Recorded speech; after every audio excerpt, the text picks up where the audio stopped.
Ah, começar de novo? Deixa eu... Sei, eu tô brincando, Eu serei obrigado a começar de novo. Deixa eu... Peraí. Então, como eu vinha dizendo no ensaio, né, já que não estava gravando, essa é a aula de API de processos, onde eu vou explicar um pouco sobre como os nossos programas podem se comunicar com o sistema operacional, né? Basicamente é isso. A gente vai focar, como eu falei, a API do Linux, ou seja, o Linux é um sistema operacional e o seu programa pode conversar com ele. Por quê? Porque como a gente vai ver, os nossos programas eles rodam em modo protegido, eles rodam em modo usuário, e para fazer qualquer coisa que tenha que mexer com hardware, ele tem que ter a intermediação do sistema operacional. A aula passada do vídeo já falava disso. Não, proteção é a próxima aula. Tá. Então vamos lá. Calma aí que eu fiquei meio perdido com essa coisa, né? Então, na prática, o sistema operacional ele tem uma API, que são várias funções que o seu software pode chamar para o SO fazer alguma coisa para ele. Essa API é muito grande, tá? Tem diversas chamadas, mas a gente vai focar nas chamadas que são relacionadas à criação e destruição de processo, que é chamada fork, chamada exec e chamada wait.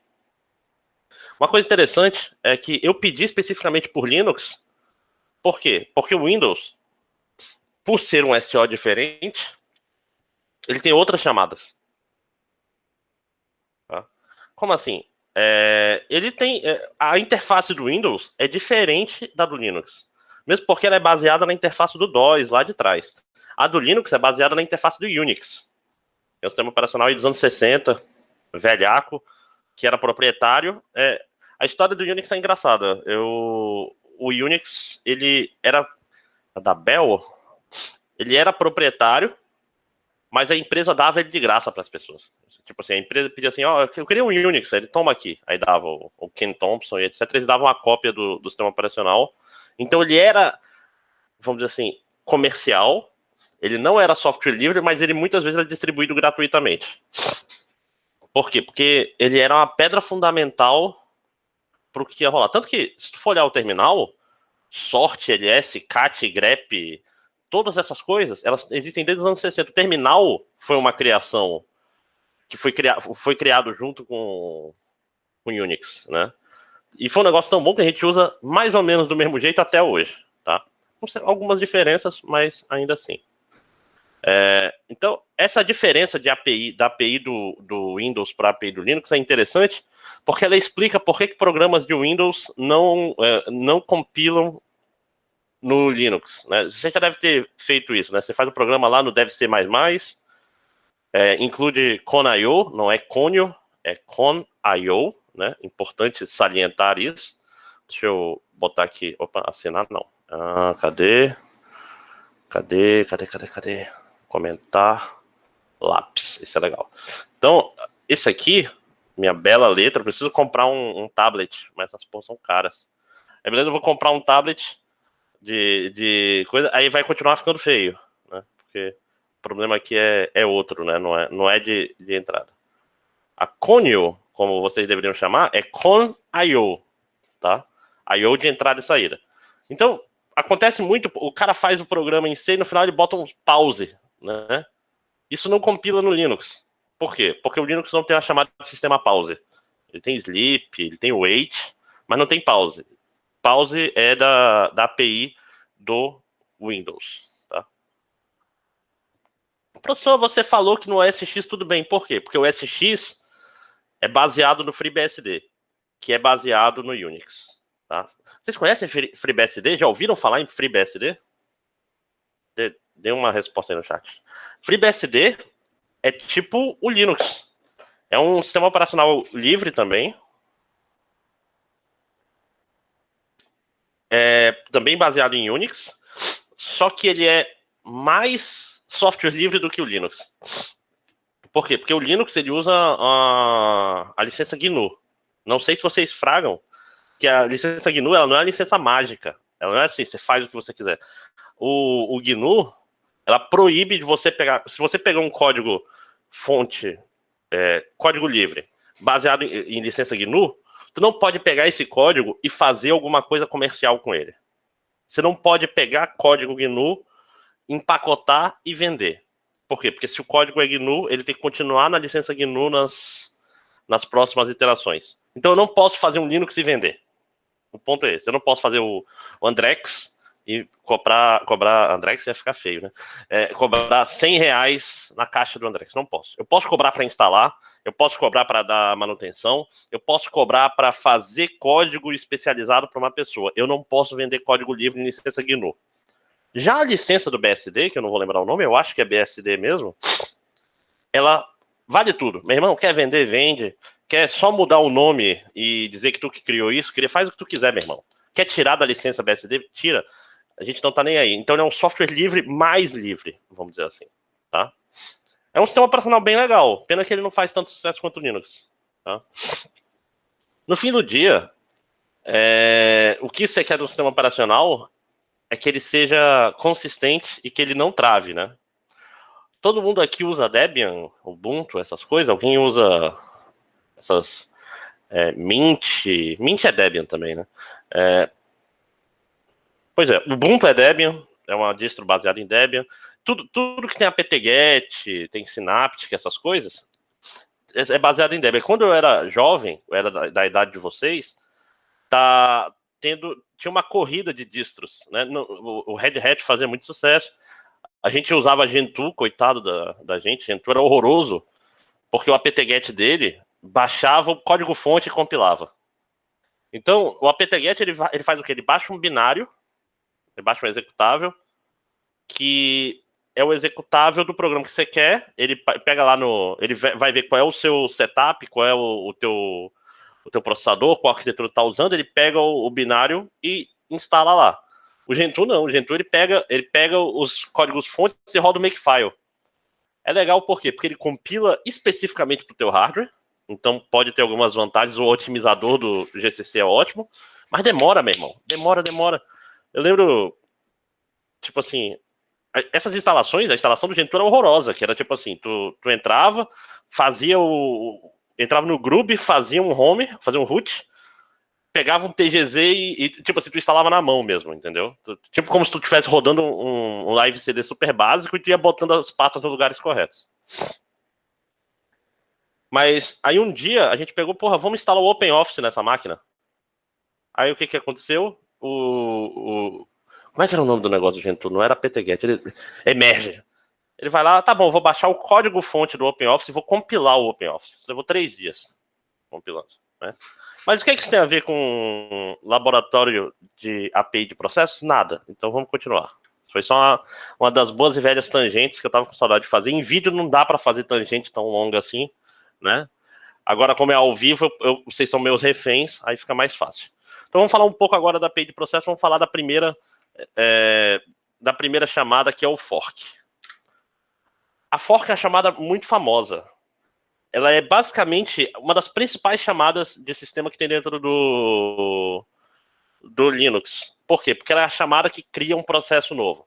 Então, todos os processos que estão rodando numa máquina Linux foram criados usando fork, tá? Deve ser simples, né? Ela é bem estranha. Muito estranha. Meme velho, né? Invocado, choque de cultura já é velho, mas vamos lá. É uma chamada muito estranha e eu vou mostrar para vocês por quê. Tá dando para ver o código aí? Digam sim, tá? Tá muito pequeno? Vocês querem que eu vá pro terminal?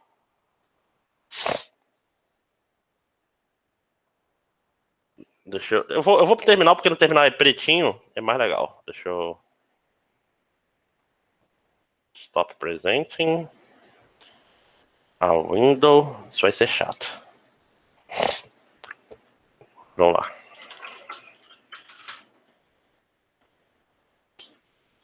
Vou tirar esses comentários aqui para facilitar a vida de vocês. Pronto. Então, deixa eu aumentar mais. Olha como é que aumenta no Windows. Bom, as bibliotecas são de menos. Como os slides vão ser disponibilizados depois, facilita. Aliás, o Colab Web está funcionando, eu estava fora do ar, né? Deixa eu ver aqui. Ele vai quebrar. Então, lá no Colab Web, tem esses códigos. Tá lá, códigos para o laboratório Então, vamos lá no Colab Web. Erê.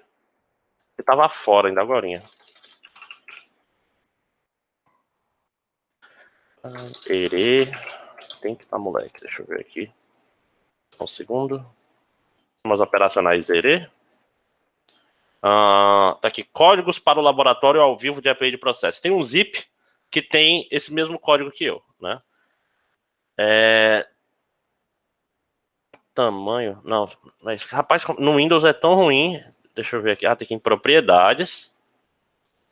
E cadê fonte?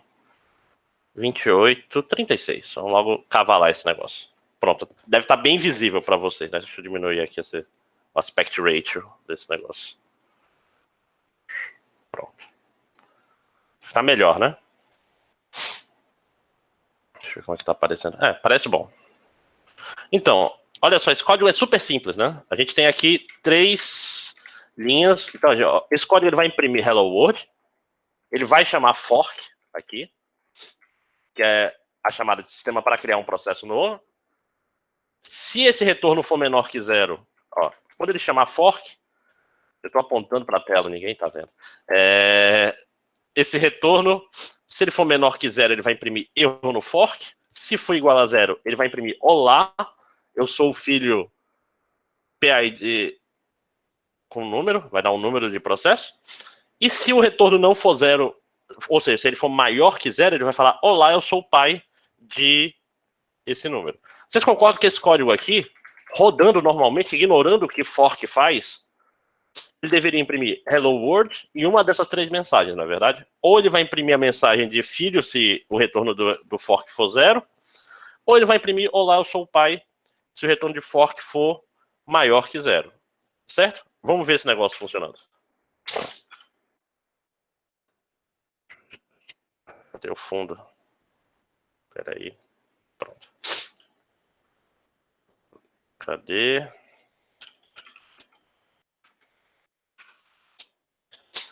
Sempre façam traço O na hora de compilar. Não façam o que eu... Façam o que eu digo, não façam o que eu faço.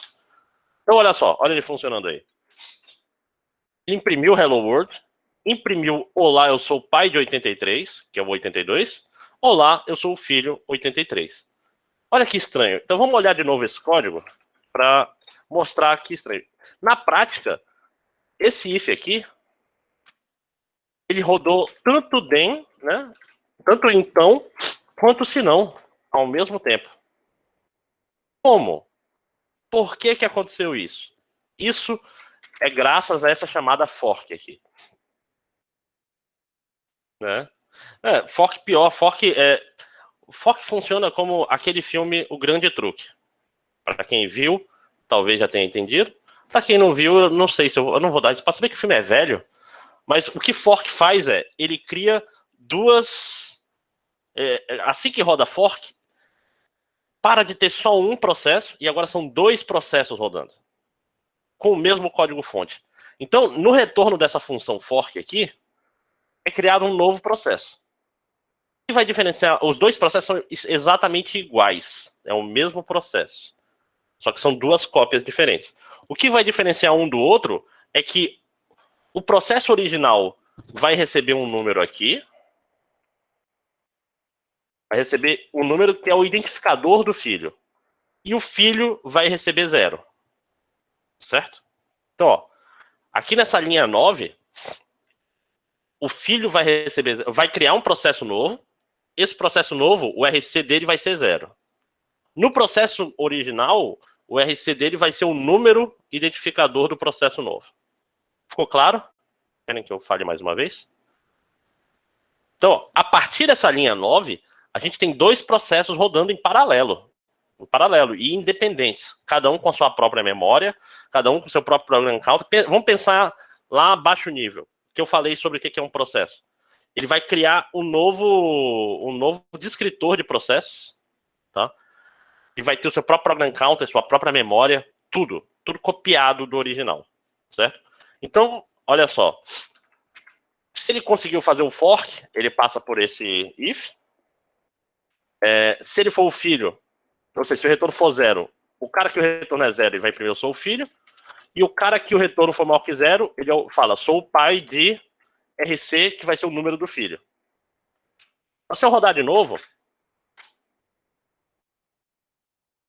ó, Hello World, quem disse Hello World foi 93, rodou, eu sou o pai de 94, que é o 93, e o filho era o 94. Tá? Pode ver que os números mudaram, por quê? Porque está tendo processos novos sendo criados aqui no coisa. Isso daqui é um emulador, tá? O Bash. Se vocês derem um PS, comando PS, o AUX é só para mostrar outras coisas. AUX. O programa caceta. O comando PS, ele serve para mostrar informações sobre os processos que estão rodando na sua máquina. Como esse daqui é um emulador, ele só tem 4 processos rodando. Se você for rodar na sua máquina mesmo, vai ter 200, 300 processos rodando, né? Ah, como assim? Pensa no gerenciador de tarefas. O que é o gerenciador de tarefas? Ele mostra basicamente quais são os processos que estão rodando na tua máquina, tá? Então, ó, agora não tem mais nenhum processo rodando. Por quê? Porque os processos acabaram. Deu para entender o que o fork faz? Porque agora que vai ficar complicado.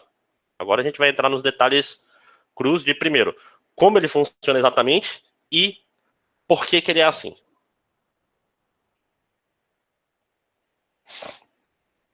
Vamos lá.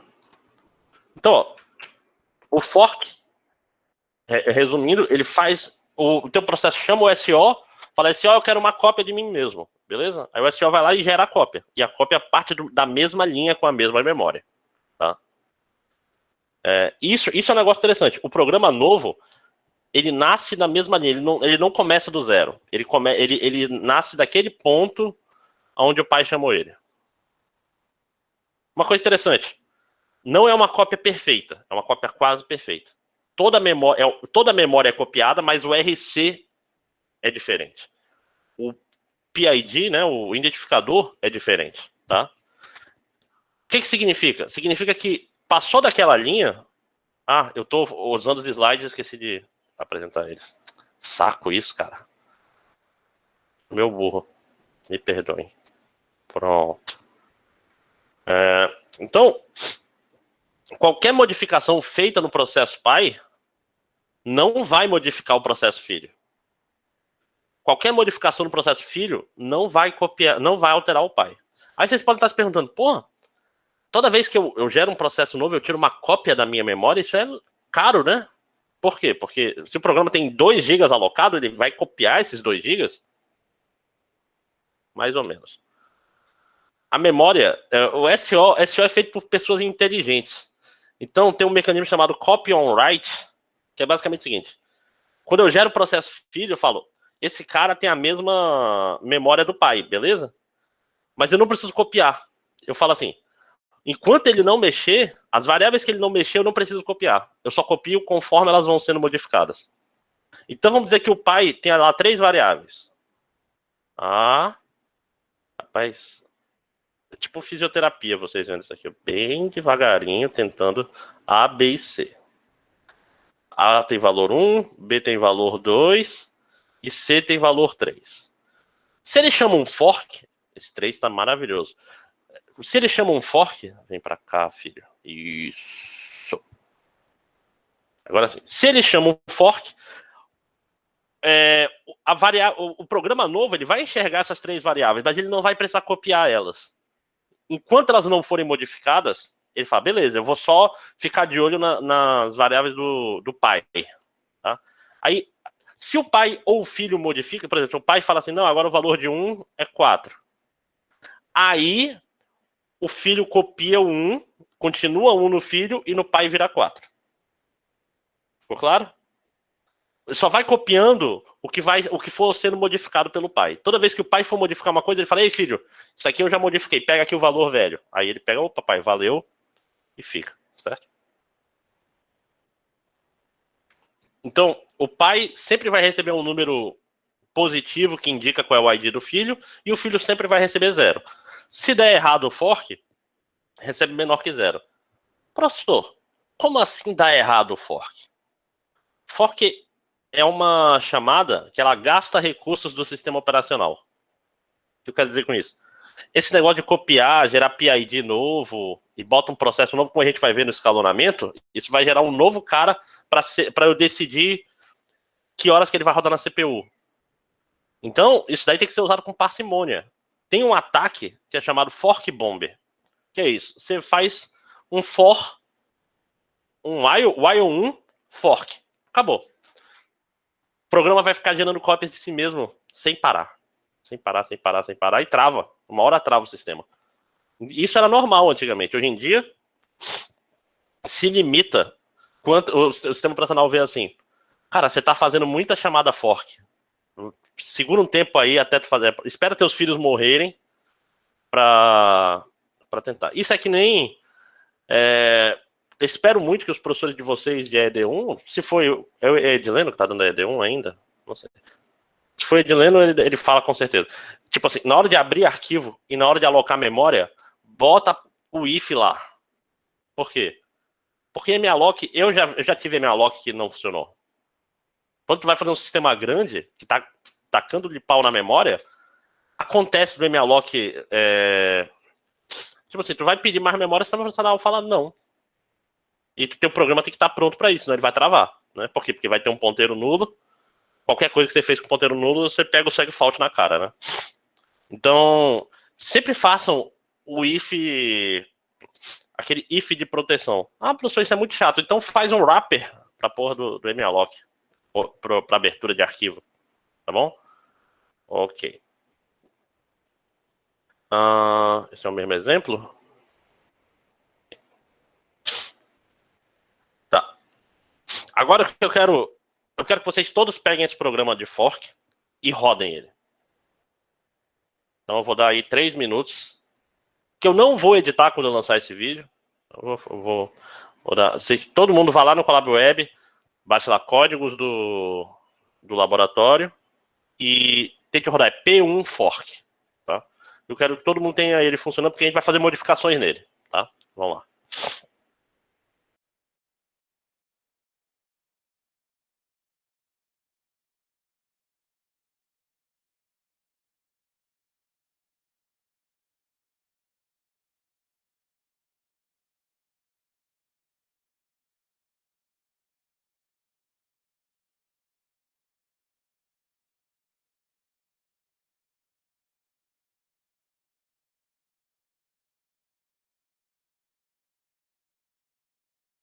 Vocês estão fazendo, né? Façam, porque logo vocês vão ter que fazer mais coisa. Isso daqui é importante, vai ter um trabalho. Eu vou passar um trabalho hoje. Então é importante para vocês entenderem bem essa parte chamada de sistema para fazer o trabalho mais fácil.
Já, pessoal? Todo mundo conseguiu rodar? Show. Uma coisa que vocês podem ter visto ou não é que alguns de vocês, a ordem dos prints pode ter dado diferente da minha, né? É possível, é um pouco difícil, mas é possível que o filho imprima antes do pai, né? No meu, imprimiu olá, eu sou o pai primeiro e olá, eu sou o filho logo depois. Mas dependendo da condição do seu SO, pode ser que o filho rode antes do pai, tá? Por que isso? Porque essa chamada de sistema ela é o que a gente chama de não determinística. Como assim? Na prática, quando você chama fork, eu tô muito confuso. Eu já falei de estados. Sim, já falei de estados, né? Legal. Sim, por isso que essa aula é aqui. Quando você faz uma chamada nova, fork, o que acontece numa chamada de sistema? Seu programa sai de executando. Deixa eu. Pô, tem um mosquito aqui, cacete. Um pernilongo. Tá. Tô sendo mastigado vivo aqui. Então, quando você faz uma. Deixa eu achar um quadro branco aqui. Quando você faz uma chamada de sistema. Vocês estão vendo a apresentação, né? Tá. Teu cara tá aqui executando. Aqui tá pronto. Um pouco maior, porque tem mais gente. E aqui bloqueado. Ou suspenso. Tá puta. Cara, brinca com perigo esses bichos. Cara, vem passar na minha frente, que é pra me deixar mais puto. Então, ó. Pá. Então o processo pai, quando ele tá executando e chama fork, é uma chamada de sistemas. Então ele sai de executando e vai para bloqueado. A chamada, o que vai acontecer? O SO volta à tona, né? Ele foi chamado e fala que foi. O SO volta à tona e ele vai executar. Então, nesse momento, o pai está bloqueado. O SO vai olhar, porra, é fork. Lá vou eu. Ele vai fazer um descritor novo, copiar as informações do processo que chamou fork. Quando ele terminar, os dois voltam para pronto. O pai volta para pronto por quê? Porque ele vai receber o ID do filho que foi criado e o filho sai de iniciando. Rapaz, melhores círculos. Para pronto. Certo? Aí o que acontece? Os dois estão prontos. E o SO tem uma decisão a tomar. Quem eu rodo agora? Pode ser que ele decida pelo pai, ou pode ser que ele decida pelo filho. A gente vai ver que a tomada de decisão de quem roda é uma decisão muito importante. Alguns SOs dão prioridade para quem saiu de bloqueado. Alguns não dão. Vai depender do algoritmo que se usa, que vai ser a segunda parte dessas aulas, que é a parte justamente de escalonamento. Ficou claro? Vamos lá. Essa coisa dos programas rodarem em ordens que a gente não tem como controlar é o que torna esses programas não determinísticos. Ou seja, o programa roda em qualquer ordem, bicho. Não tem como saber qual é a ordem que os programas vão rodar. Então, eu rodo o mesmo programa duas vezes, ele vai dar resultados diferentes. Isso daí é terrível. Isso daí é muito mais difícil de programar assim, porque tu perde a previsibilidade. E tu tem que seguir aquela história. Se tu quiser que o programa rode sempre na mesma ordem, tu vai ter que ter trabalho para fazer isso acontecer. Isso aí é toda a parte de concorrência desse curso, que é uma parte super interessante, é só programação, mas vocês vão entender o que acontece quando vários programas rodam ao mesmo tempo. Ops. Então, agora vocês vão ter aí 10 minutinhos para fazer um exercício, para ver se vocês entenderam. Peguem esse programa de fork, copiem ele, façam um fork dele. Então eu quero que vocês façam o seguinte. Na primeira antes do fork, vocês vão criar uma variável e dar um valor para ela. No filho, vocês vão alterar o valor e ver o que acontece no filho e no pai. É bem rápido. Cria uma variável, altera o valor dela só no filho e imprime o valor dela no final dos dois. Tá? Escrever esse é interessante. Um programa que vai abrir um arquivo para escrita e chama fork. A pergunta é, os dois vão ter o arquivo aberto? O que acontece quando os dois querem gravar uma string longa nesse arquivo? Ou seja, cria uma string artificialmente aí, 10 mil, por exemplo, um monte de A no pai, um monte de B no filho, e manda os dois... Opa, quase que eu faço merda. os dois imprimirem a string no arquivo. Rapidinho. Vamos lá, 10 minutos para vocês fazerem isso.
Vocês estão fazendo, né? Não estão só esperando, porque, de novo, é o tempo do. Essa é a hora de vocês fazerem para vocês não terem dificuldade mais para frente. Então, ó, o Sérgio terminou o primeiro aqui, né?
Bom, a maioria está terminando primeiro. Eu espero que vocês tenham visto que, de fato, as alterações de valor no filho não mudam. É o que eu queria que vocês vissem.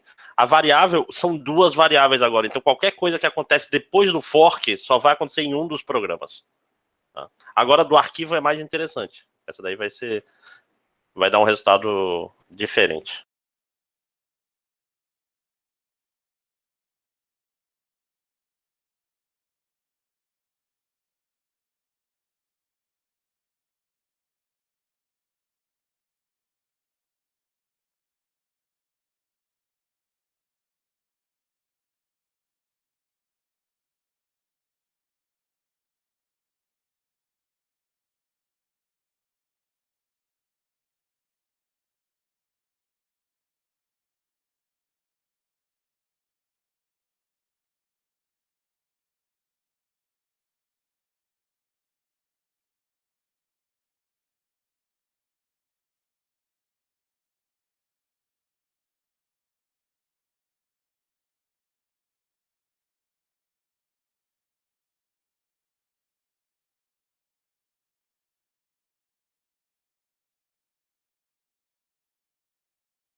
Tanise, a variável tem que ser criada antes do fork. Se ela for criada depois do fork, o filho não tem ela. Tem que ser antes. Provavelmente é isso que aconteceu.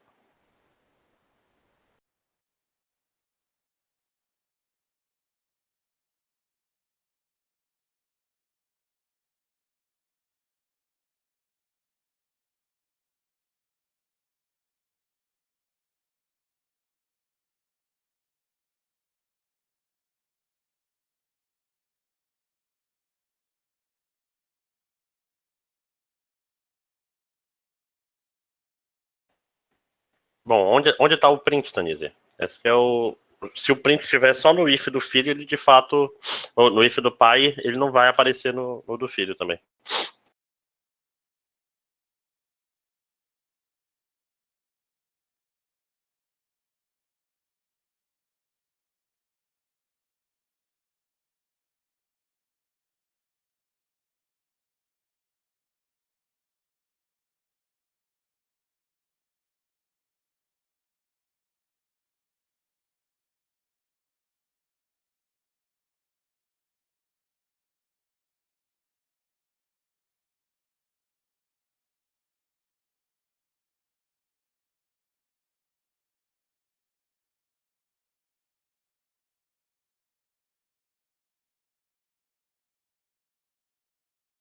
Bom, alguém terminou o segundo?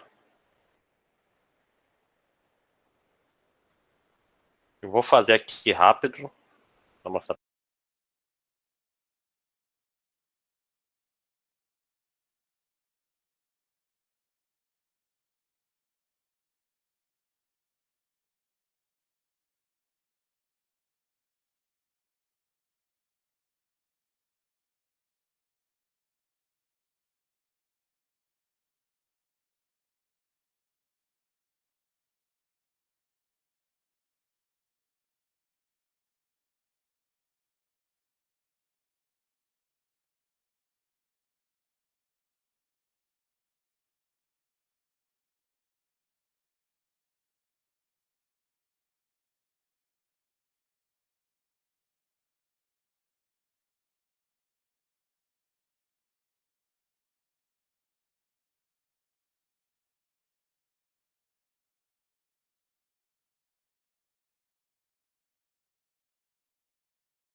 Sim, é isso que eu quero chegar aí, Sérgio. Vamos já chegar lá.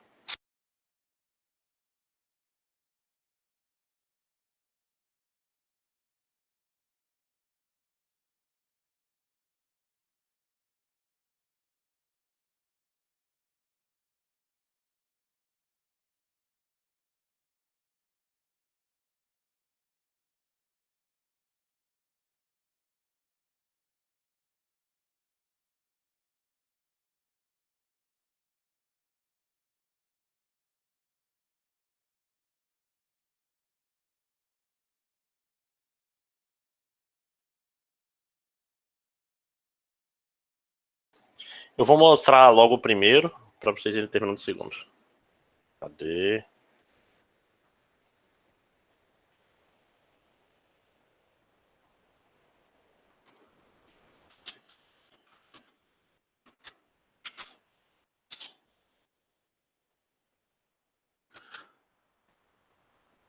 Bom, então, ó, como vocês podem ver aqui, ó, eu tenho essa variável x, tem um valor 100, né?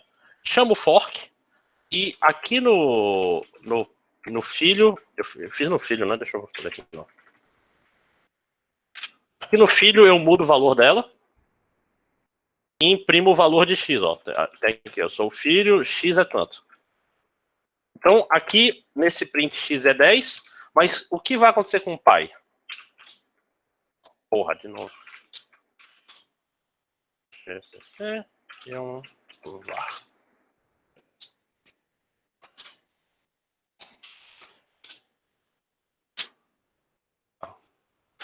Ah, tá. Como o filho rodou depois, tá normal. Agora vamos ver se o pai alterar o valor.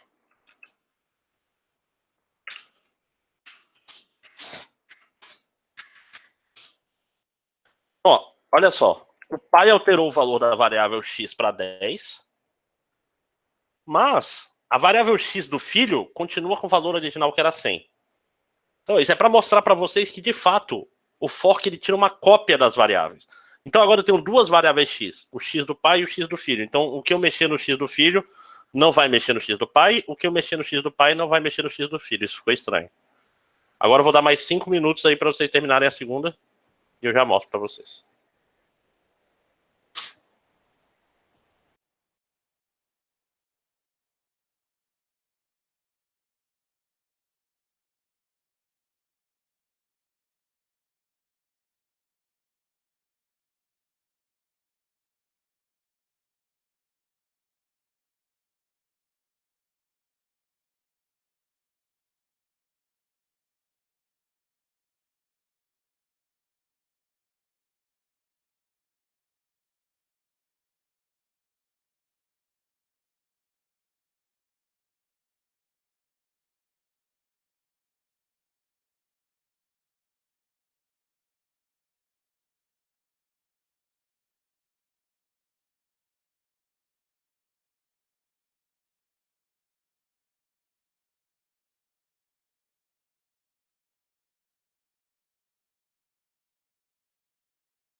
Mas, ó, abre antes do fork. Que aí é para os dois imprimirem. Se tu abrir o arquivo antes do fork.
Rapaz, essa é a sina do EAD, né? Que é o cara esquecer de religar o microfone. Eu tava numa reunião aí que o cara toda vez, professor Botelho, liga o microfone. Professor Botelho, liga. Mas é difícil, é difícil. Muitas palavras importantes foram perdidas nessa pandemia porque o cara simplesmente esqueceu de desmutar.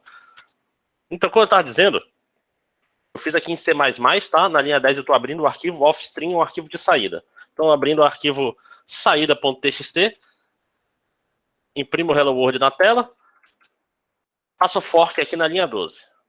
Beleza, fiz o fork.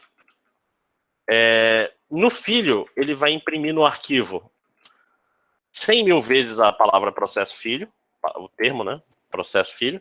E no pai, ele vai imprimir 100 mil vezes processo pai. Como isso é não determinístico, em que ordem que ele vai fazer? Eu não sei. Ó, uma coisa Toda vez que for um programa que você compilar e der um erro cheio de 2 pontos, é porque o programa em C++ você está compilando com GCC. D++. Ó, vou rodar. Demorou um tiquinho, mas acabou. Giovanni, acho que tu tá com um delay relativamente grande, né? Porque tava muda, mas agora pelo menos está mexendo aqui o verdinho da fala. Tá? Então, ó, rodei aqui, demorou um pouco. Agora deixa eu dar uma olhada nesse arquivo saída. Olha só. Imprimiu processo pai, processo pai, processo pai, processo pai. Imprimiu um processo filho e ficou, ó. Dá para ver o que aconteceu aqui.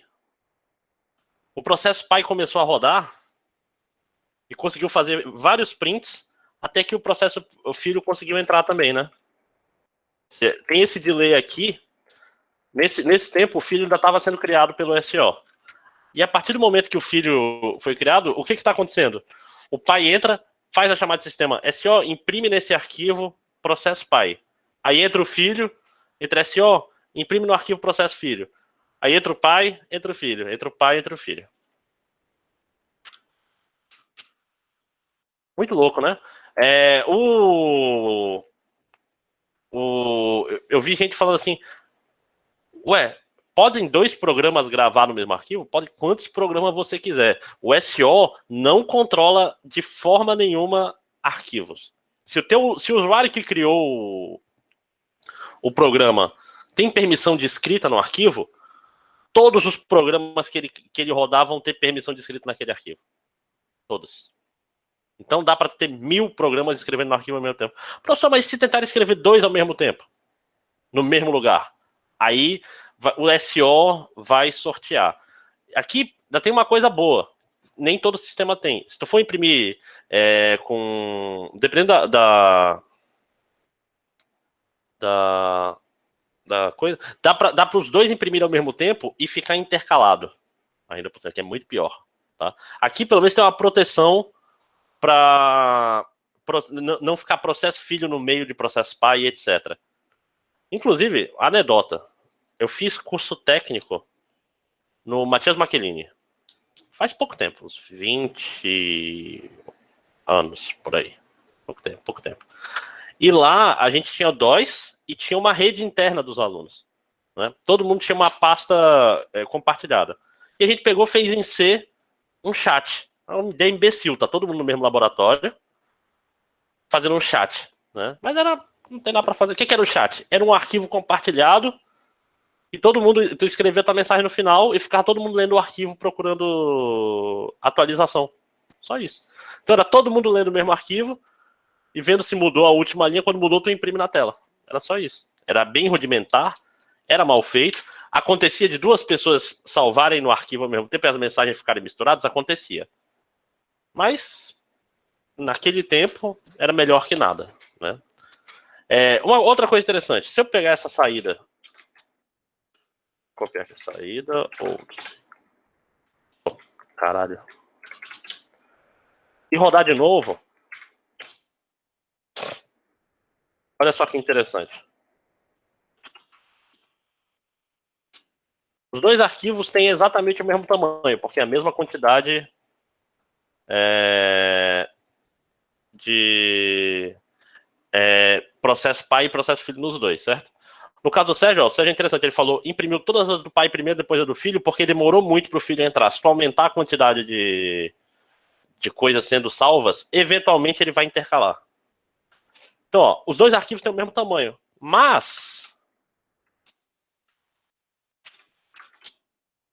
eles não são iguais.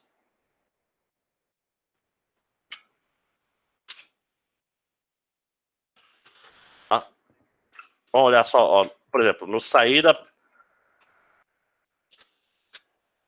por exemplo, num, o pai terminou por último, no outro o filho terminou por último. Então, o que eu quero que fique claro é que é completamente aleatório essa porra. Você não tem controle sobre o que vai acontecer. Não assim. Pode rodar o pai primeiro, pode rodar o filho primeiro, pode rodar o pai todo antes de entrar o filho. O pai pode rodar só uma linha e entrar o filho logo.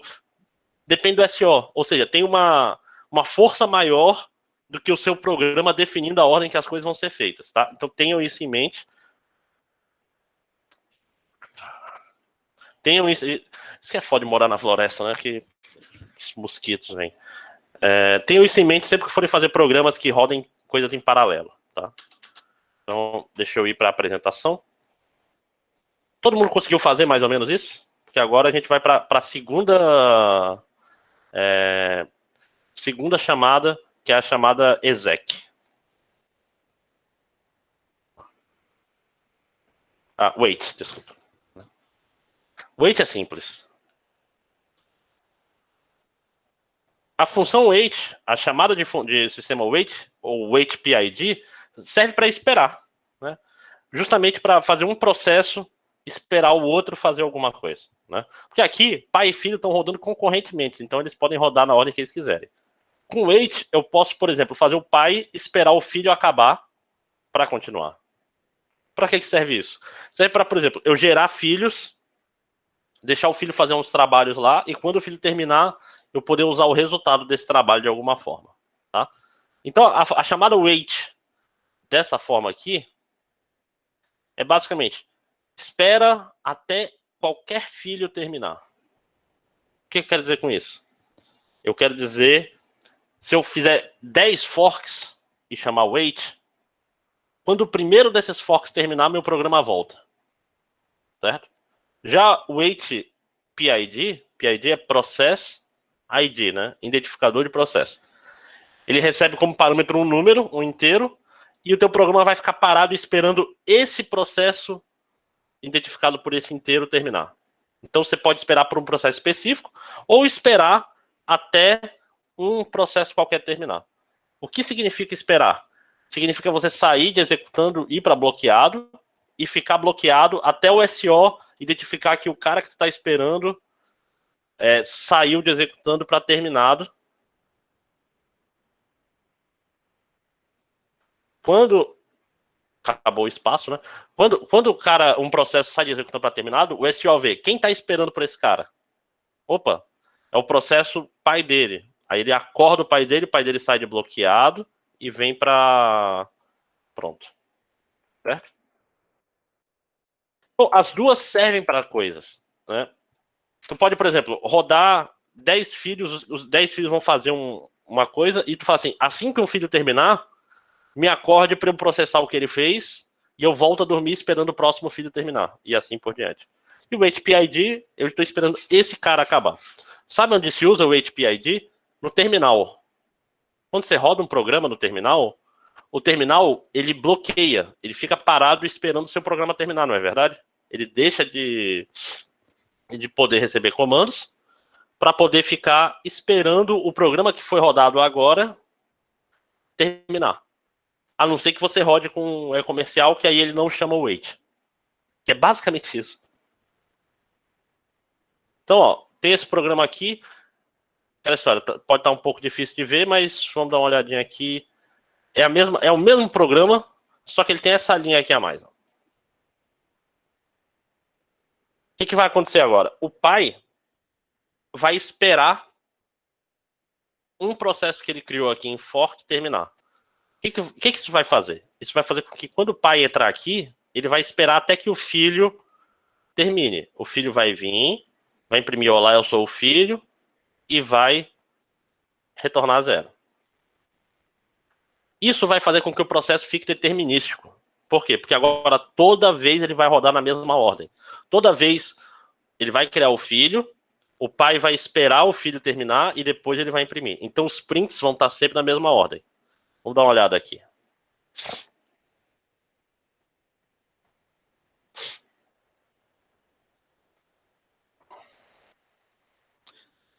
Vocês não sabem como é solitário da aula e ninguém falar nada. Tipo, será que tá todo mundo aí? Tá todo mundo dormindo? Uma pergunta interessante é, o que o wait retorna? Vou já mostrar.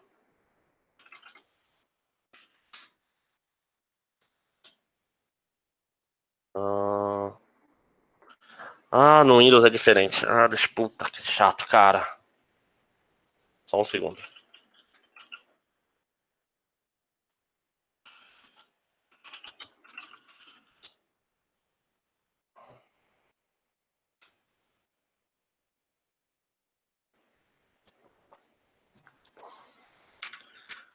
Toda vez que você vê um erro desse, você vai ter que ir lá procurar na internet, né? Como eu estou fazendo agora. Deixa eu ver aqui.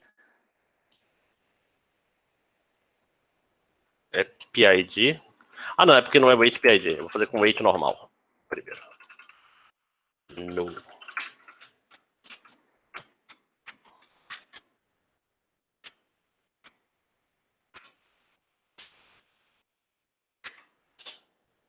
Tá? Então, é o mesmo que eu mostrei. Ó. Peraí que o wait tá no lugar errado, que ele tá mexido. Tá, então vem aqui.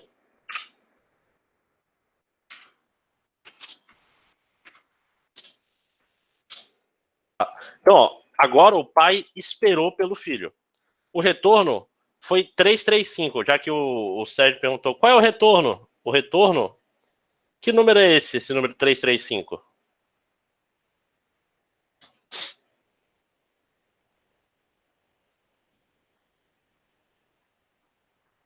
É... 335 é o ID do filho. Então, quando você dá um wait, o retorno do wait é o ID do processo que terminou, que acordou o pai.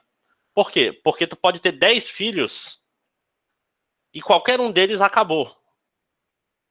E esse que acabou, o wait vai dizer quem foi que me acordou, quem foi o meu filho que morreu, para poder fazer o enterro, certo?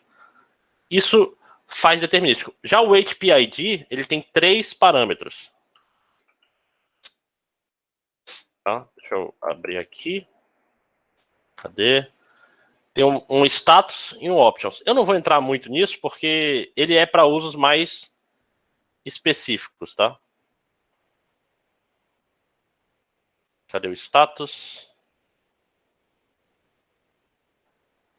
O status, basicamente, ele diz o que aconteceu com o teu programa quando ele acabou no WaitPID. Vai, por exemplo, se teve segfault, se o retorno, etc. Tá? Depois vocês leem o manual com calma, porque aqui o importante é vocês terem uma noção das coisas. Tá? Então o wait ele vai ajudar os nossos programas a serem determinísticos com relação um ao outro.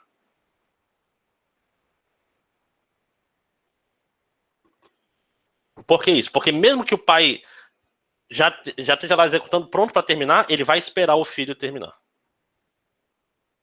Agora, até agora, parece meio inútil fork, né? Por quê? Porque ele gera cópias do mesmo programa, isso não é muito útil, né? Geralmente, se eu quero rodar programas, eu quero rodar um programa diferente, eu quero rodar outra coisa. E é aí que entra a função exec. A chamada exec existe basicamente para rodar um programa diferente do pai. Tá? Então, ao invés de eu tirar uma cópia, eu falo: não, esse meu filho agora não vai ser uma cópia minha, ele vai ser seu próprio ser. Né? Então, ó, esse eu vou pro.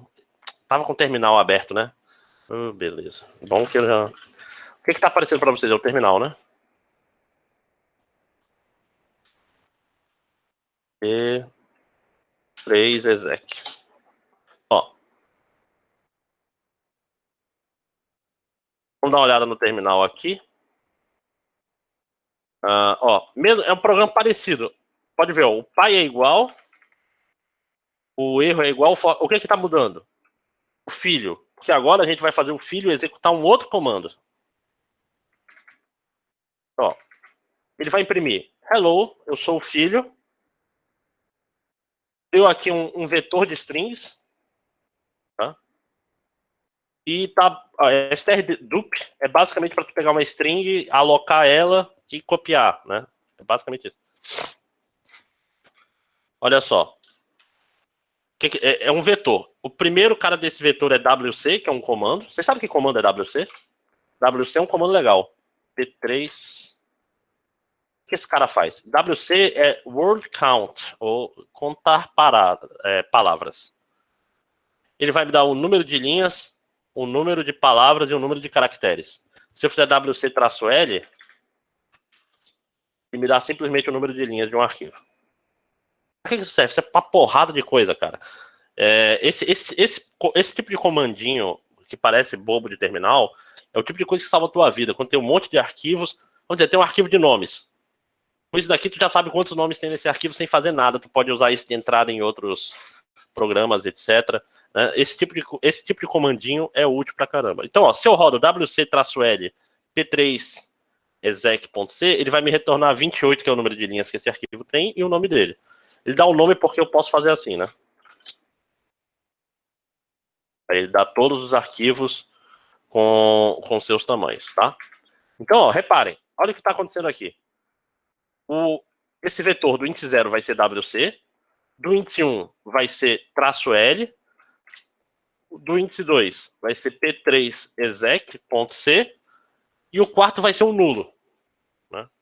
Você sabe o que é isso? Isso aí é uma chamada, né? É um vetor que tem o argv. Lembram no C que tem argv e argc?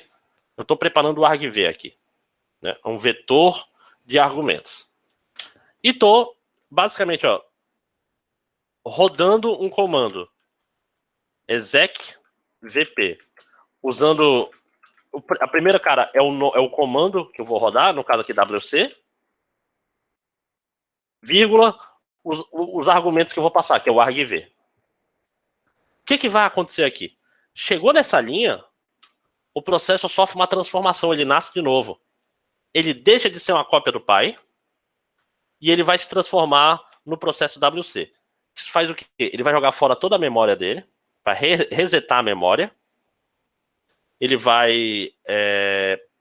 program counter vai sair de onde ele está e ele vai para a primeira linha do main do executável que está aqui nesse cara, no caso o wc.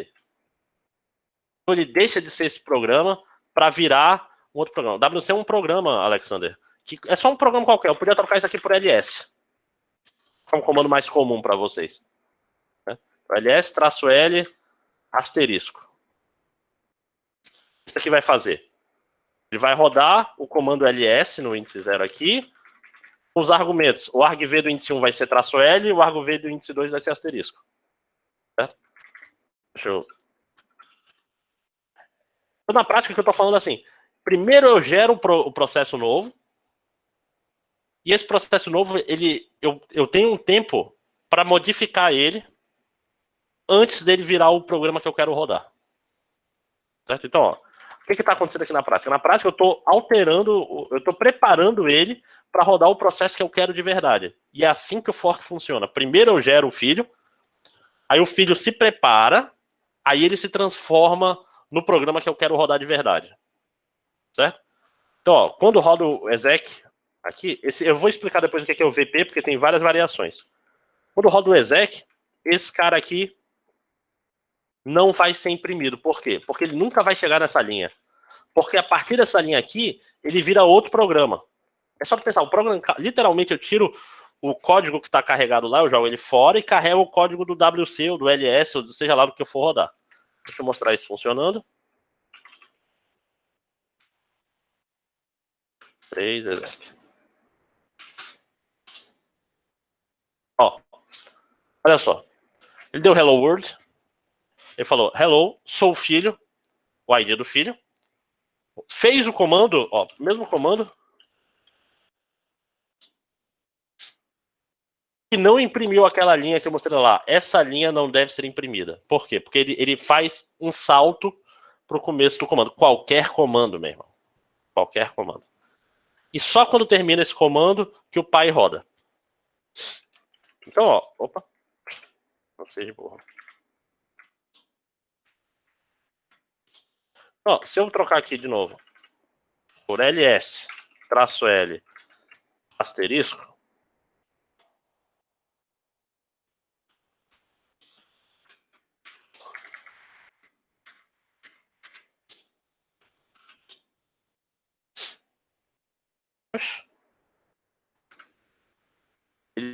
o asterisco tem uns detalhezinhos diferentes, né? Porque... Deixa eu... Se dá a fazer as coisas ao vivo. O asterisco faz parte do terminal, ele não é... quando você bota o asterisco, o terminal troca o asterisco por todos os arquivos que estão naquele diretório separado por espaço. Então, não é o teu programa que trata o asterisco, o terminal já passa diferente. Aí, ó. Ele rodou o filho e fez ls esse arquivo aqui. Desse jeito, vocês literalmente conseguem rodar qualquer programa. Inclusive, o terminal funciona assim. O que o terminal faz? Quando você dá um comando, ele faz um fork, preenche o comando com os argumentos de acordo com o que você digitou naquela linha e chama o exec. Enquanto isso, o terminal dá um wait e espera esse cara terminar, a não ser que o comando termine com E comercial, que aí esse wait não rola. Então, o terminal é um programa super simples, que ele é um programa de rodar programas. A graça do terminal é perfumaria, né? É tab, é asterisco, é essas coisas. Pô, tive uma ideia maligna, mas deixa pra lá. Ficou claro como funciona o exec? Alguma dúvida? A hora é agora. Eu vou mostrar as variações dele agora. Tá acabando já, gente. Eu tô com fome já. Não sei vocês. Parece que em casa dá mais fome, né? Porque tu sabe que a comida tá logo ali. Então vamos lá.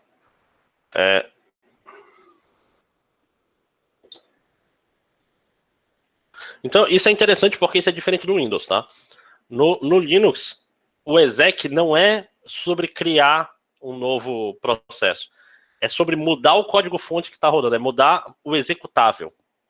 Tá? Então, fork cria um processo novo, exec injeta o executável que vai ser rodado. Então, na prática, eles sempre andam juntos. Porque se tu fizesse em fork, o programa que chamou exec morre, né? Naquela hora. Tá?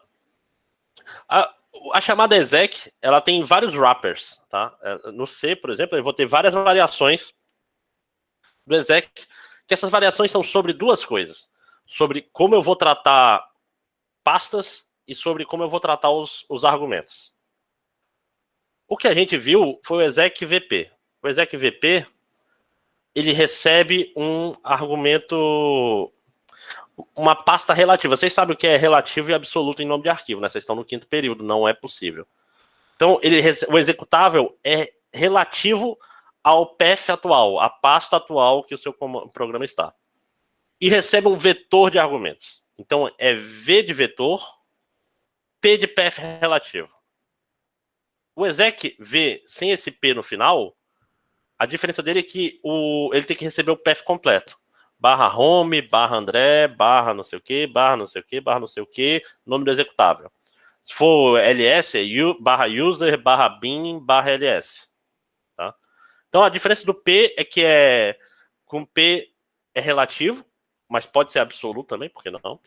E com V é absoluto. Exec LP. A diferença é que, em vez de receber um vetor, os parâmetros como um vetor, ele vai receber strings separadas por vírgulas, tipo printf. Né? No final dele vai ter um monte de strings separadas por vírgula. E é só isso. Isso aqui é até mais fácil de fazer. Tá? Eu gosto de mostrar o vetor porque ele fica mais parecido com o argv que o teu programa vai receber depois. Exec L sem o P é a mesma coisa. Tirou o P, é path absoluto. Botou o P, é path relativo. V recebe um vetor de strings. L recebe... qual é a palavra? Recebe uma lista de strings separado por vírgula, né? Uma pergunta, Alexandre. Exec seria como se fosse um processo de terminal? Mais ou menos. No terminal, quando você roda, você faz um fork, preenche, lê a linha, pega todas aquelas coisas que estão na linha, bota no vetor, e aí tu dá exec. O terminal é isso. Isso no filho, né? Porque deu um fork. E o pai espera esse filho acabar. O terminal é muito parecido com esse código que tá aí. O resto é perfumaria, é redirecionar e etc. Tá? A sua pergunta é mais pertinente do que você imagina. E tem um que é para você passar variáveis de ambiente. Vocês fragam, vocês manjam de variável de ambiente, aquela que você faz com exports. Né? Tipo assim, quem teve que instalar o Java na mão, sabe como é que é. Porque tem que ter o Java Path, tem que ter... Eu odeio isso, mas é necessário para você fazer as coisas em Java funcionarem depois de muito bater cabeça. Né? Certo? Então, a diferença é o tipo de coisa de você olhar no manual mesmo e achar que é mais interessante para você. Para terminar, vem a grande pergunta. Por que fazer assim? Né? Por quê? Por que fazer um fork separado do exec? Isso não faz muito sentido, tanto que o Windows não faz. O DOS faz direto. Na verdade, isso foi feito de propósito para se criar os terminais. Por quê? Porque assim ocorre isso que eu falei. Só um segundo.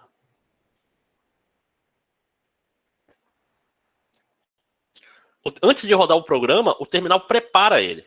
O terminal vai ver a string que você digitou e vai preparar. Se tiver um asterisco, ele vai listar os arquivos no diretório e botar um do lado do outro, e assim por diante. Tá? Essa separação ajuda justamente o terminal a alterar o ambiente do programa antes do programa rodar. Quer um exemplo? O terminal, na prática, é um programa em C. O Bash é um programa em C que ele chama fork. É exatamente isso. Então, vocês são capazes de fazer o próprio terminal de vocês, por exemplo. Não tem nada que fosse impeditivo. Só é chato o negócio de ficar tratando string. Tá? Então, toda vez que você faz o comando e aperta Enter, o terminal vai fazer o quê? Ele vai ver se esse executável está lá. Se tiver, ele dá um fork. E o processo filho processa essa string e chama o exec com os parâmetros corretos. Enquanto isso, o pai chama o wait. Por que isso é bom? Porque isso permite que o terminal faça coisas muito loucas, como por exemplo, vocês conhecem isso aqui, né? Isso aqui no terminal faz com que o programa, os prints do programa, ao invés de aparecerem no terminal, eles vão ser salvos nesse arquivo aqui, né? Quem faz isso? Quem faz isso é o terminal, e é feito de uma forma super simples. O terminal, literalmente, ele fecha a saída padrão do programa e abre o arquivo como saída. E o SO já, tipo assim, ele já sabe, todos os prints, ao invés de aparecerem nesse terminal, esses prints vão para o arquivo. E acabou. Isso é feito transparente, você não tem que mexer no seu programa para fazer isso. De forma similar, o menor também funciona. Né? O que é o menor? Eu tenho um arquivo, todos os meus scanf, cin, readline, tudo isso, ao invés de eu esperar um cara digitar e apertar Enter, ele vai ler uma linha do arquivo e vai me dar. Né? Isso daí, na prática, é só o terminal ajustando o programa antes de rodar. E é super fácil de fazer, eu vou mostrar até como. Tá? Isso daí é feito no filho, depois do fork e antes do exec. Esse é o momento que o terminal tem para ajustar essas coisas. Então aqui tem um exemplo. Deixa eu mostrar. Ó, aqui é o mesmo exemplo de. Qual é a palavra? É muito parecido com o que eu mostrei agora. A gente tem que focar aqui no filho. Olha aí, quase reto. Né? O que ele está fazendo aqui? Tem uma chamada close e open, que são chamadas de sistema. Tá? A chamada é a primitiva do fopen e fclose. Fopen é abrir arquivo, fclose é abrir arquivo. Open é abrir qualquer coisa, close é fechar qualquer coisa. Por quê? Porque no Linux, os dispositivos eles são divididos em duas grandes categorias: dispositivo de bloco e dispositivo de streaming. Então, qualquer coisa que tu possa gravar um bloco é aberto do mesmo jeito e tudo os mesmos comandos. Por exemplo, eu sempre vou lembrar disso. A primeira vez que eu fui estagiar, o cara falou: não, você tem que fazer aqui um programinha para imprimir um negócio na máquina de imprimir. Como é que é o nome? Cupom fiscal, aquela impressorinha. O cara, como é que tu imprime na impressora? Com printf. E é muito louco, tu dá printf na impressora, cara. Aí ele imprime uma linha lá. Aí dá printf de novo, ele imprime outra linha. E é isso. É como se fosse uma tela. Conforme você vai imprimindo, ele vai andando. Né? Mesmo porque o printf foi feito numa época pré-tela. Né? Isso daí foi feito para imprimir impressora mesmo. Então todos têm a mesma interface. É tudo interface de gravação. Então na prática, o que ele faz tá fechando a saída, std out, né? Esse daí é o que ele herdou do pai, tá? Então eu tô fechando a minha saída e tô abrindo esse arquivo com essas flags, ó. Essas flags flag create, write only, trunc. O que é isso? Se o arquivo não existir, crie ele. Escreva, não leia. E trunc. É para fazer append, né? Isso é tipo A, se não me engano, isso aqui. Tá? E esse troço aqui que deixa para lá.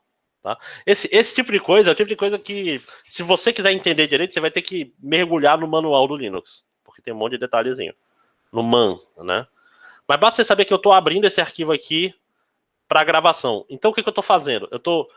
Eu fechei a saída padrão e abri esse arquivo como saída padrão. Agora todas as coisas que deveriam sair na tela vão sair para esse arquivo. E fim. Agora eu faço o resto normal. Ó. WC P4.c e executo. E pronto. Esse cara agora, o resultado desse comando não vai aparecer na tela, vai direto para esse arquivo. Vamos ver isso aí.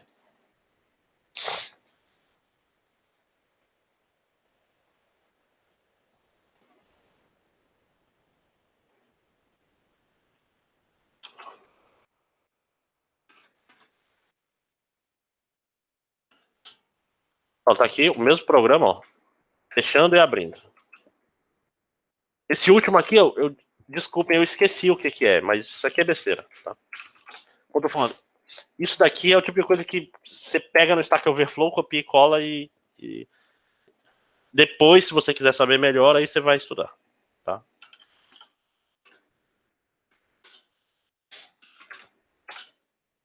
Não apareceu nada, mas tem aqui o p4.output,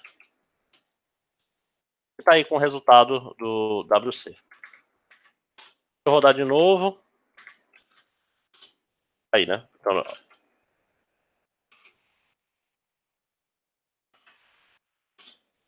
como tem aquela flag create, ele sempre apaga o arquivo e recria ele toda vez que você abre. Sabe o que a gente acabou de fazer aqui? Isso daqui é como se implementa o redirecionamento.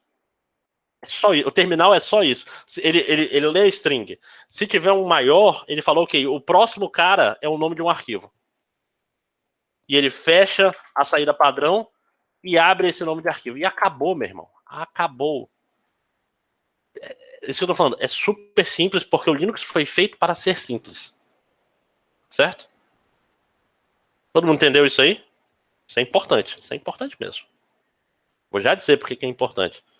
Se vocês têm um certo sentido de aluno, vocês podem estar sentindo que tipo, as coisas não vão terminar bem depois dessa aula, né?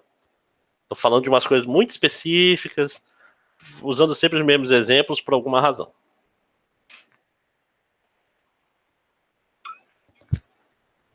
Além disso, tem outra coisa que eu espero muito que vocês usem o tempo todo no SO, que é uma coisa mágica chamada pipe. O que é o pipe? Aquela barra... essa barra aqui. O que essa barra faz? Ela é um buffer. Ela é uma característica especial do SO, é uma funcionalidade do SO que ele dá de presente para vocês. O pipe é basicamente um jeito de eu ligar a saída de um programa na entrada do outro. Então, todos os prints desse... Ó, aqui, ó, cat arquivo.txt. Vocês conhecem o cat? O cat ele mostra o conteúdo de um arquivo. Tá? Ele simplesmente imprime o conteúdo de um arquivo. Conforme o cat for rodando, os prints que ele iria fazer vão ser capturados, vão ser salvos no buffer do pipe. Tá? Então ele vai salvando tipo num arquivo em memória e roda esse outro comando aqui, grep. Vocês conhecem o comando grep?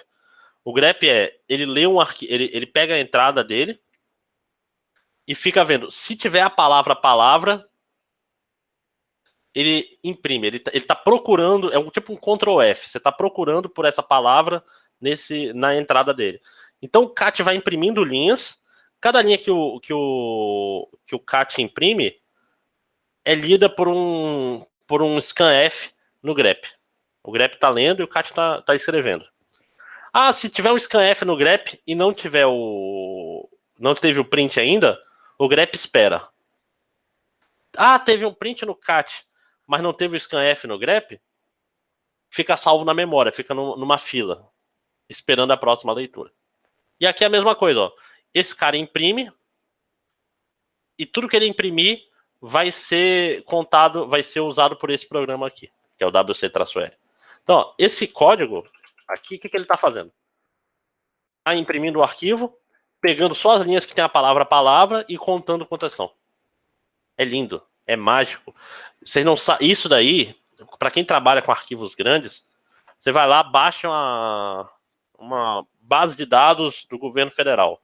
Tem lá, vai no ESUS e tem informações sobre todas as pessoas que pegaram o coronavírus no Brasil. Ah, eu quero rapidinho saber quantas mulheres tem lá. Você tem duas opções. Você vai lá no Pandas, no Python, faz um data frame, carrega essa porra, o arquivo tem 500 megas, você vai levar 2 horas para abrir ele, e aí sim tu faz um comandinho e conta quantas mulheres tem. Ou você na tora, você vai no arquivo e vê quantas vezes tem, conta os Fs, os feminino no arquivo, que roda quase instantaneamente. Tipo, esses comandos de Linux, eles são super azeitados, porque eles foram criados há 30 anos atrás em C, a maioria está escrita em Assembler, pô, né? Tipo assim, são programas, como eles são muito usados, as implementações deles são ó, filé, né? Ó, dá uns exemplos aqui. Ó, se eu faço cat asterisco.c, eu estou mostrando o quê? O conteúdo de todos os arquivos .c que tem nessa pasta, certo? Se eu uso pipe, o que eu estou fazendo? Eu estou pegando a saída desse cat, cada linha que ele vai imprimindo, e vou jogar para um outro programa. Deixa eu usar para outro programa aqui. Olha o que aconteceu. Ele pegou só as linhas em que tem a palavra fork.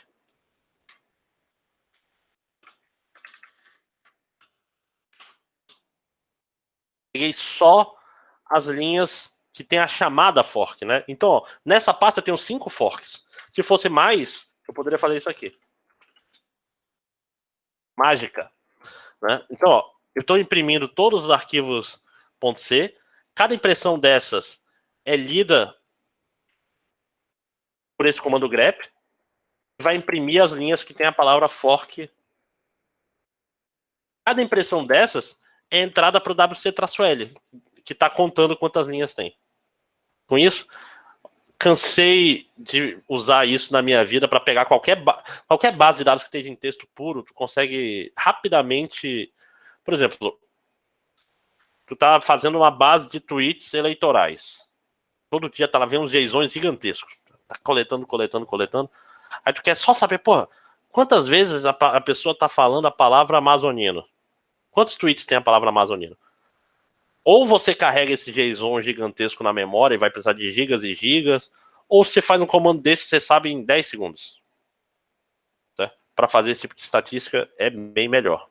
Tá? Aprendam a usar o terminal é amigo de vocês. Principalmente se vocês forem trabalhar com dados textuais. Tá terminando já, falta 2 slides.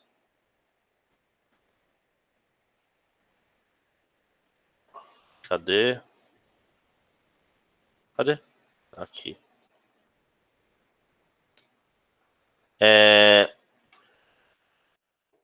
Como implementar pipe? Pipe é uma chamada de sistemas. Essa eu vou deixar para vocês pesquisarem aí, que não é nada de outro mundo, tá? Tem outras chamadas interessantes na API do Linux. Como a kill, por exemplo.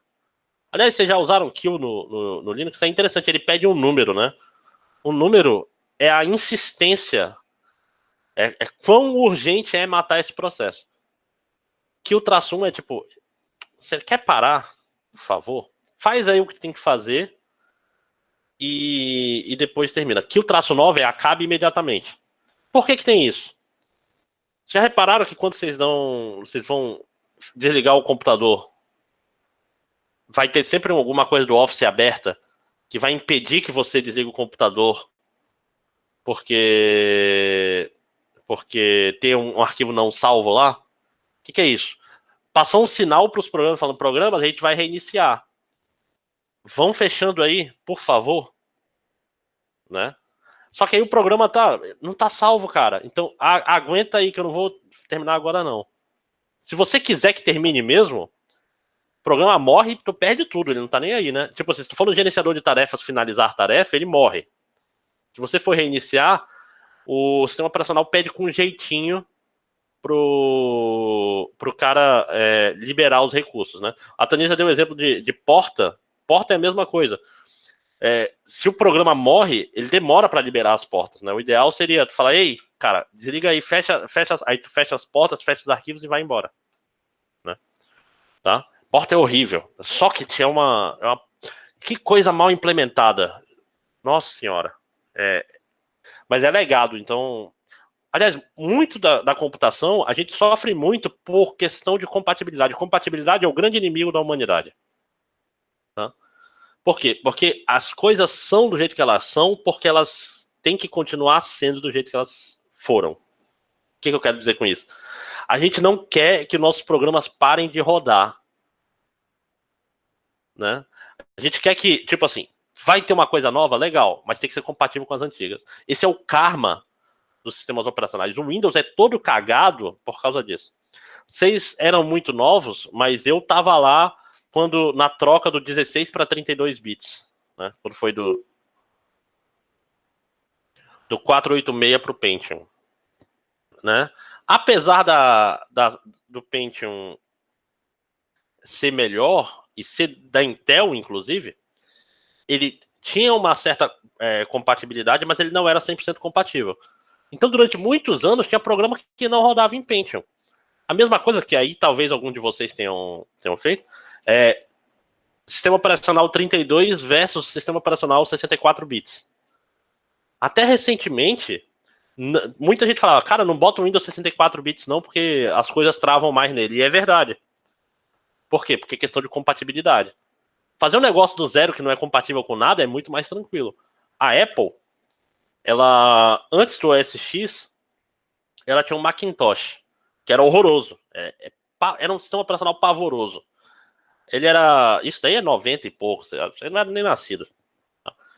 A Macintosh, a Apple, ela teve uma atitude ousada, que foi: a gente vai jogar fora o nosso sistema operacional e vamos fazer outro. Baseado em BSD, inclusive, ó, dando a volta, né? Esse novo sistema operacional, a gente vai começar do zero, e como ele vai ter a base do BSD, ele vai ser compatível com o Unix. Né? Por isso que, inclusive, quem é rico aí e tem contato com o Mac ele tem muita similaridade com o Linux. Ele é barra home, por trás dele, ele é tipo um Linux, porque ele é baseado no FreeBSD, que assim como o Linux é baseado no Unix. Então eles estão na mesma família. E facilitou porque portar GCC e etc. foi trivial. Você só tem que pegar e copiar. O Windows não. O Windows, como o Windows é muito diferente, por quê? Porque ele tem que ter compatibilidade desde o DOS, né? Ele roda coisa em modo de compatibilidade. DOS não. O DOS, uma hora, eles largaram mão do DOS e foi uma coisa acertada, né? Você precisa botar um DOS box para rodar coisa velha. Mas o Windows ainda é a praga da retrocompatibilidade. Isso é uma praga, né? É uma praga. Inclusive, dependendo de como for o mundo, tem um boato ano após ano que a Apple ela vai largar a Intel e vai para a ARM. Né? O que significa? A Intel ela tem processadores que são CISC, né? Tem muitas instruções nos processadores da Intel. A Intel tem instruções mágicas lá no meio. Já confirmaram? Legal, João. Tem muitas instruções específicas lá no meio que deixam as coisas rápidas, mas isso deixa mais complexo. Qual é o problema de ser mais complexo? Gasta mais energia e o chip fica maior, né? Isso explica por que a Intel não consegue fazer um chip bom para celular. Porque como os chips são CISC, eles têm muitas instruções, eles gastam mais energia e para o celular isso é terrível, esquenta. Que é ruim para o celular duplamente, porque esquentar, além de gastar mais energia, danifica a bateria. Né? A ARM, em contrapartida, ela sempre. O foco dela foi fazer chips pequenos e rápidos. Como é RISC, são chips menores, com menos instruções, ele não consegue fazer coisas complexas como a Intel, mas ela consegue fazer as coisas menores mais rápidas, o que compensa. Cara, é extremamente complicado essa parte de chip, porque tem um monte de microcódigo lá no meio, coisas rodando. A ARM ela ganha pela simplicidade, ela consegue na prática fazer a mesma coisa com menos energia. E para a Apple isso é maravilhoso. A Nvidia comprou a ARM, a Nvidia, isso daí foi genial, inclusive, né? Se a Apple trocar, falar assim, não, o próximo SX vai ser base ARM, vai ser foda por um tempo, por quê? Porque todo mundo vai ter que portar as coisas para ARM. O Photoshop, ele é feito pensando em Intel. E a AMD? A AMD é compatível com Intel. Né? Eles têm mais ou menos o mesmo conjunto de instruções. Tá? Já a ARM não é compatível direto. Você tem que recompilar as coisas. Né? E muitas vezes você tem que repensar, tem que ter assembler no meio das porras. Então você vai ter que refazer esse assembler. Se a Apple fizer isso, as empresas vão ser forçadas a fazer versão ARM dos seus programas, porque a Apple é um mercado muito grande. Né? Se as empresas começarem a portar as coisas para ARM, eventualmente isso chega no mercado de PC. Por quê? Porque, pô, se já tem Photoshop, já tem Office, já tem Chrome. Já dá para eu lançar tipo um Chromebook com ARM que vai ser mais barato, mais leve e vai rodar tão bem quanto um PC high-end da Intel. Isso aí pode ser a bala de prata que vai acabar com a Intel. Vamos ver, vamos ver. Isso são notícias do mundo de arquitetura de computadores que não tem nada a ver com a aula de hoje, né? É a fome, tá? Desculpem. Então, na prática, a gente tá nesse mundo interessante, e tudo isso é relacionado com SEO, tudo isso é relacionado. As razões disso acontecer. Aquela história. Tudo é interligado. E tudo é maravilhoso. Tão maravilhoso que eu vou explicar para vocês agora o primeiro trabalho de vocês. Tipo assim, é um trabalho que eu passei na AE, mas eu tenho algumas guidelines diferentes. Collab Web. O trabalho vai ser como se vocês pegaram aí, vai ser fazer um terminalzinho, tá? Um terminal simples, tá? Esse é um trabalho bem mais básico do que parece. Deixa eu pegar aqui o Collab Web. Tá? Deixa eu... Cadê? Collab Web, tá aqui. Então, ó, esse é um projeto simples para fazer um terminalzinho. Um quarteto ainda, para ser bem tranquilo. Primeira coisa que eu quero falar. Não peguem na internet e simplesmente... peguei e mudei aqui os comentários e deu nisso. Por quê? Porque cada coisa que eu ver nesse terminal que eu não pedi, ou seja, coisa a mais, eu vou tirar ponto. Entendeu? Então, tipo assim, você vai pegar na internet, ele vai fazer tudo. E eu vou tirar ponto por cada coisa que não tá na especificação, tá? Porque o objetivo disso aqui é vocês aprenderem, isso aqui é simples, tá? Então, ó, tem vários pedaços nesse daqui. O mais básico, você tem que digitar o comando e ele tem que rodar o programa. Com argumentos, tá? Além disso, tem que ter 3 comandos internos. Eu não quero que vocês façam a chamada de... Simplesmente rode o programa do terminal normal. Eu quero que vocês implementem, isso eu vou procurar. ls, cd e pwd. Professor, como faz o ls? Aí você pode pegar o trecho... Olha só, quer pegar na internet o trecho de como fazer para capturar em C os arquivos de uma coisa? Você pega. Exatamente isso, Sérgio. Tudo bem... não sei como faz isso. Você pega um trecho daqui, um trecho dali, mas eu quero que a estrutura final seja de vocês. Eu quero ver o design da parada. E como é em quarteto, uma coisa que eu quero que vocês aprendam também é olhar um projeto, quebrar ele em passos, partes e cada um faz a sua. Tá? Porque esse é super fácil de dividir.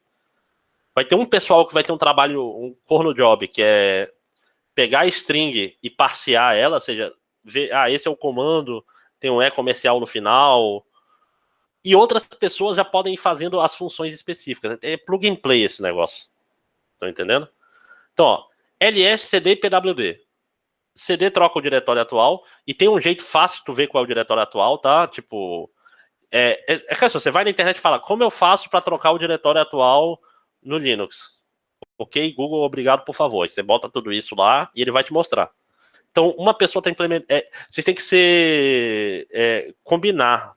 Por quê? Porque em tempo de pandemia, tudo remoto. Eu não quero que fique tudo na costa de uma pessoa. Então, o cara faz uma função LS. Você pode fazer isso enquanto os outros estão trabalhando. LS recebe o path atual e mostra os arquivos que estão lá. Fim. É só isso que eu quero. CD. O cara está implementando CD. O outro está implementando PWD. Enquanto isso, o pessoal está fazendo passe da string, que é o pior. Além de LS, CD e PWD, o cara vocês têm que fazer os 4 modificadores de processo. Jogar a saída, que já está no slide. Então, já tem o slide mostrando como é que faz isso. Jogar a entrada, que é bem parecido. O pipe e o ampersand. Tudo isso é fácil, cara. Tudo isso é fácil. O comercial já diz como é só tirar o wait. É o contrário, né? Só faz o wait se a flag de comercial for verdadeira. Enfim, é bem, bem simples. A parte escrota desse trabalho é fazer o passe da string. E é só isso. Então, o que eu recomendo? Fazer em paralelo. Vocês dividam as coisas, enquanto o pessoal tá atacando pau no parser. E o parser é basicamente, você faz um parser, aí de acordo com o resultado desse parser, você fala assim, tem que chamar essa função. Chamar essa. O pessoal do parser não precisa esperar a função estar pronta. Por quê? Basta tu imprimir o nome da função que deveria ser chamada, tu vê que o parser tá funcionando. E o cara da função não precisa do parser, porque tu faz uns exemplos dummy. Tá? Essa data tá errada, tá? Deixa eu olhar a data correta aqui. Essa data porque eu não modifiquei, ainda não tá liberado para vocês. Então, ó, coisa interessante. É para rodar o programa normalmente, é para rodar programas do terminal também, tá? Pode rodar com vários argumentos, tá? Com comercial, concatenando para saída, concatenando para entrada e com ampersand. Eu vou ser muito legal mesmo. E esses 3 aqui, pipe, concatenar entrada e concatenar saída, eles não são cumulativos. Então não vai ter um comando mexendo na entrada, mexendo na saída e fazendo um pipe para alguma coisa ao mesmo tempo. Esses 3 só pode ter um deles, tá? Só precisa ter. Mas pode ter o comercial também. Ficou claro esse pedaço? Então, ó, não se preocupem, pessoal do parser, você já tem problema suficiente em tipo assim, o cara mexer tanto na entrada quanto na saída ao mesmo tempo. Beleza? Ficou uma dúvida? Deixa eu olhar aqui a data que eu botei para entrega e o valor, para eu não falar besteira. Peraí, cadê?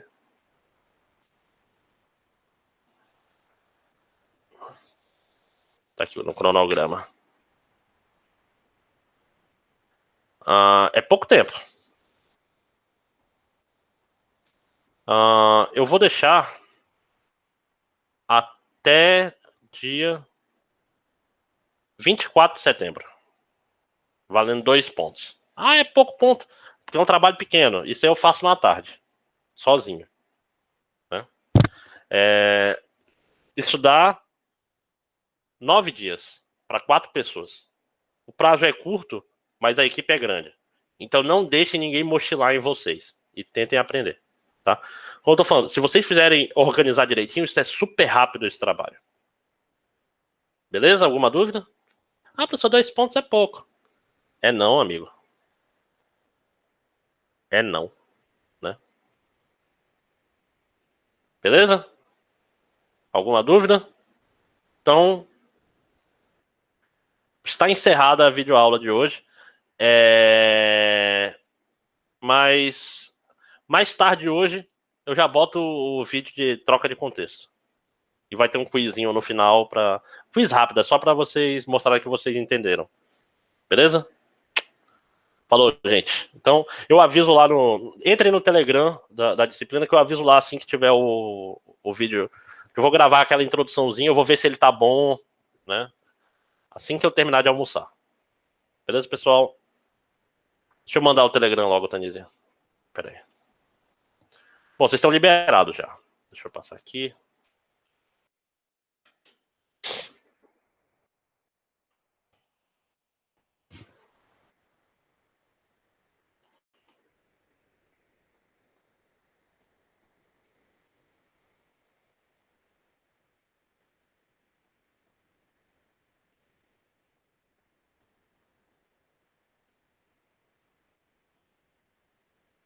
Falou.